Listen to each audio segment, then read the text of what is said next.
غزوہ بدر کو اٹھائیے، وہاں پہ اگر کوئی چیز فتح کے ذریعہ بن رہی ہے، آقا مدنی صلی اللہ علیہ وسلم کی دعا ہے جس میں آپ صلی اللہ علیہ وسلم اس والہانہ انداز میں دعا مانگ رہے تھے، آپ کی ردائے مبارک جس میں گھر سے چھڑک چھڑک کے گر جایا کرتے تھے، صدیق اکبر صحیح کرتے تھے، اور اس کے بعد پھر فرمایا کہ بس کیجیے، اللہ نے آپ کی سن لی ہے، دعا ایسے مانگی جاتی ہے۔ پچھلے ہفتے جو ہم نے بیان کیا تھا دعا مانگنے کا طریقہ کیا ہے، حضرت زکریا نے کیسے مانگی تھی، طریقہ کیا بتایا تھا، اسباب جواب دے رہے ہیں، سارے حالات آپ کے مخالف نظر آ رہے ہیں، بالکل بے فکر رہیے اور رب کے دربار میں حاضری دے کر کے اسی انداز سے اسے پکاریے اور کہیے سارے حالات جواب دے رہے ہیں، ربا پھر بھی تو کل شہنشاہ تھا، آج بھی تو ہے، کل بھی تو رہے گا، تو کبھی غافل نہیں رہتا ہے، قبضہ قدرت میں سب کچھ تیرے یہاں ہے، تیرے علاوہ کوئی نہیں ہے جس کے پاس حکومت ہو، تیرے علاوہ کوئی نہیں ہے جس کے پاس سلطنت ہو، تیرے علاوہ کوئی نہیں ہے جس کے پاس خزانے ہو،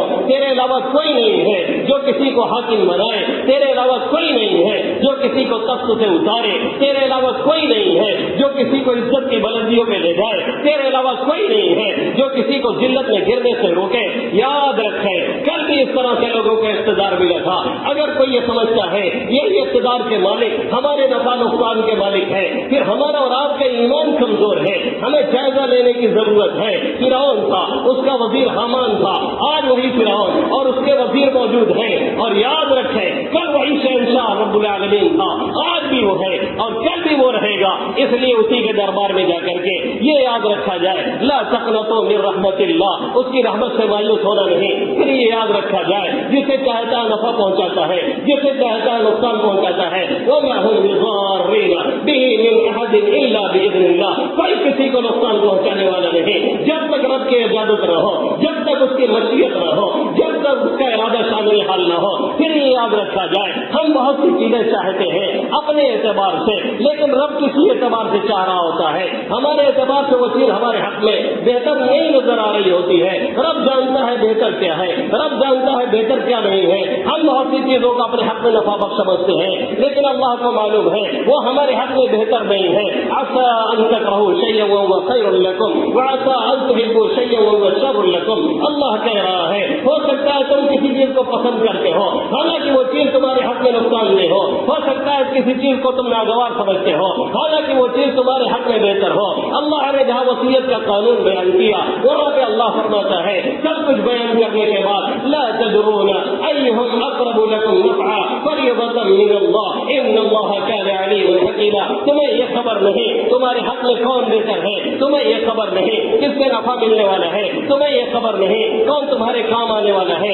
تمہیں یہ خبر نہیں کون تمہیں صحیح گائیڈ کرنے والا ہے، تمہیں یہ خبر نہیں کون تمہارے کام بنانے والا ہے، یہ سب ہم کرتے ہیں، کوئی دوسرا نہیں کرتا ہے، ہم اسے لے کر کے آئے ہیں، صبر سے کام لیجیے، اپنے کام میں لگیے، اپنی عبادت میں لگیے، اپنے تلاوت میں لگیے، اپنی تجارت میں لگیے، اپنے کاموں میں لگیے، ایک دوسرے کے خلاف 3 مہینے تک پوسٹ ڈالنے کے بعد ابھی کلیگا ٹھنڈا نہیں ہوا ہے کیا پھر ایک دوسرے کے خلاف چالو ہو گئے ہیں، یہ ہمارا طریقہ نہیں، یہ جہنمیوں کا طریقہ ہے جن کے بارے میں اللہ نے فرمایا ہے وہ جہنم میں چلے جائیں گے، جہنم کا عذاب بھگت رہے ہوں گے اور آپس میں جھگڑیں گے بھی، ان ذالک لحق تخاصم اہل النار، یہ جہنمیوں کا جھگڑا حق ہے، آپس میں الجھے رہیں گے، وہ کہے گا تم نے پھنسا دیا، وہ کہے گا تم نے پھنسا دیا، قالوا وهم فيها يختصمون، ایک دوسرے سے جھگڑ رہے ہوں گے، جہنم کا عذاب الگ ہے، آپس کی کھینچاتانی الگ ہے۔ کیا ہم مسلمانوں کا کام یہی رہ گیا ہے جو ہم نے چاہا دل سے چاہا، جو ہم نے چاہا بہتر چاہا، جو ہم نے چاہا اچھائی کے لیے چاہا،